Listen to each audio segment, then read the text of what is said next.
stupid, idiotic. Listen, I told Brett we shouldn't have come up. Ridiculous. I knew that you would get hurt, Ryan. Me? I almost shot the two of you. Okay.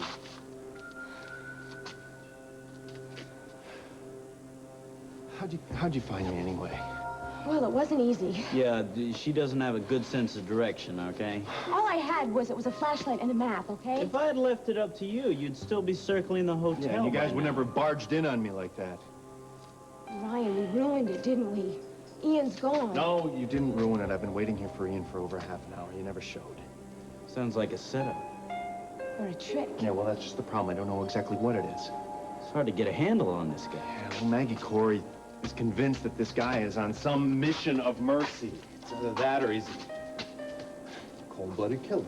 I'm suddenly feeling like I'm over my head here. Yeah, well, now you're finding out that this isn't a game of cops and robbers. Well, the truth is, guns terrify me.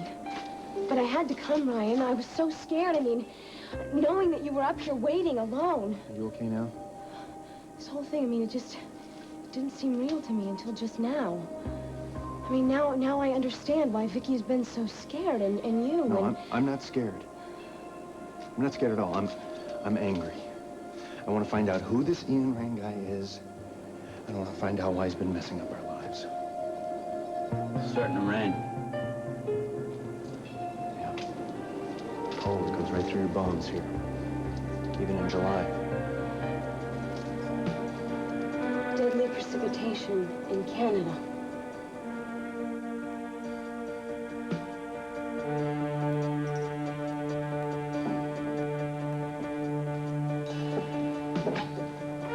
Drink this, the coffee will warm you up. What's in it? It's black. I'm sorry I had no milk. All right, let's just get one thing straight, all right? I don't know why you brought me here or what it is you think you're going to do to me, but I have no intention of being your victim again, all right? Get your hands off me, you animal! Well, at least you had the decency not to drug me like you did before. You listen to me, right? There was no before. Yeah, right. I had nothing to do with your kidnapping. Oh, no, you don't.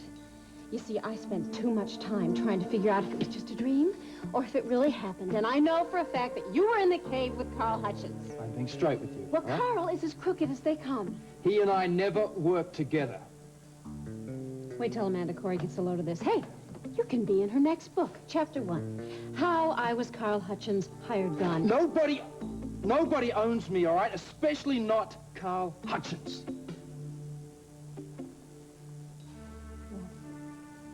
Personally, I'd like to string Carl up by his fingernails for what he's done to me. So what's your story?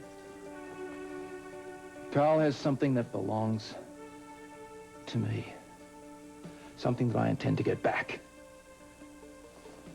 You mean the key?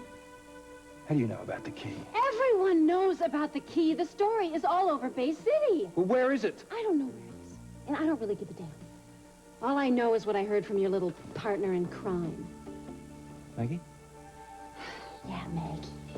Listen, the way I see it, if the key belonged to Carl, then it's probably at the helicopter crash site.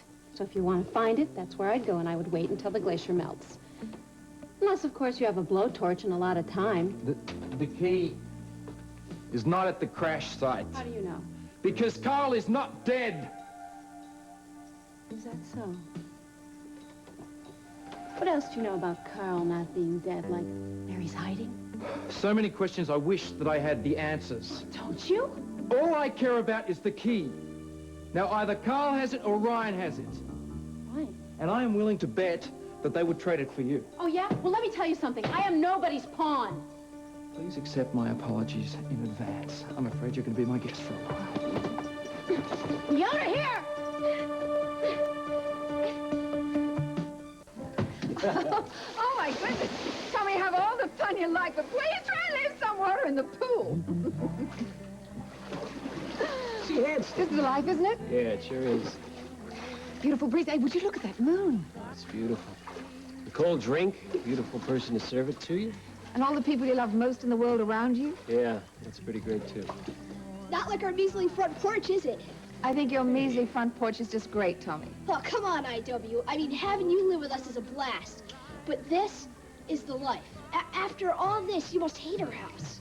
What I hate, Tommy, is places that you're there alone. I don't like places where you're insulated and you don't realize all the wonderful things the world has got to offer. Like skateboarding and soccer games. Yeah, and closets that are too small and walls that are so thin you can't have any privacy. Oh, what about neighbors and picnics and music? The kind that's so loud, you can't get to sleep at night. Yeah, that too. Gee, IW, I think you want to get away from all this stuff. I mean, when you got the money, why not go for it? Because it's not money that's important, Tommy, it's love. And since I've met you and your father, I realize how very lucky I am. Ah, mush! Hey, take it easy, pal. We got a big day tomorrow. What's tomorrow? You got Tommy's tests? No. What? Oh, my goodness, the custody hearing. I forgot about that. Yeah, when you have a kid, there's always something to worry about. Yeah, Hank, do you think I should move out? What?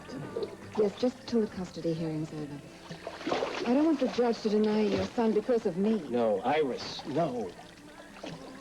Well, I know it would be very hard for both of us, but I think it might be for the best. Here's what's for the best.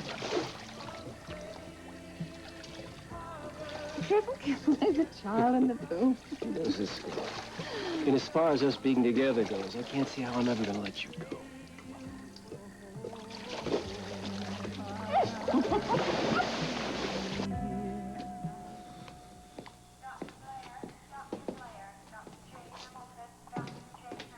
Hey, Frankie. Hey, Darryl. Have you seen John? He was just paged to the ER, but he said he wouldn't be long. Do you mind if I wait with you? No, of course not. I'd like the company. Did you get a chance to look over Tommy's chart? Well, right now, he's still in remission. But could that change? Well, it could. But the longer he's cancer-free, the better chance he has at long-term recovery. Yeah. Hey, well, maybe the research you want to do will eventually help a kid like Tommy. Ah, that's what gets me going. You were very excited about it at John's party. You know, Dana's gonna kill me. She can put up with the ER duty, but she can't stand being runner-up to a research lab and some rare plants. Well, how will she feel if she's dating the Nobel Prize winner? Now, you think big, don't you? Don't you? Frankie, I just can't believe this, you know? I mean, I keep thinking constantly about the guys that discovered that the bark of the yew tree can help cure some forms of cancer. That's a rush. Yeah, but what about the OR? I thought that was your first love.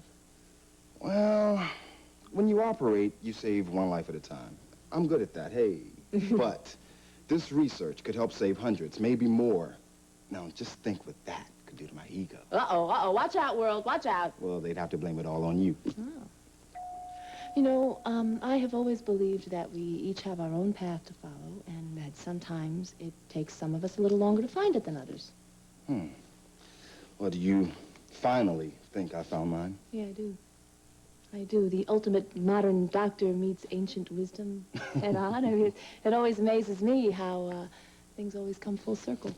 Yeah, almost as amazing as how such enemies can become such good friends. Yeah. Now, in my 12th hour on the job, I'm going to zero in on a little caffeine. Where's Kelsey?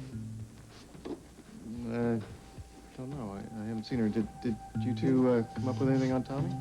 Well, we put our heads together, but she said she wanted to see you. I guess something must have just come up. Will you excuse me? I'll talk to you later. Sure. Hey, get some rest, all right? Hey, now at least Kelsey wanted to see John. That's a good sign. Well, actually she didn't, but I think she should.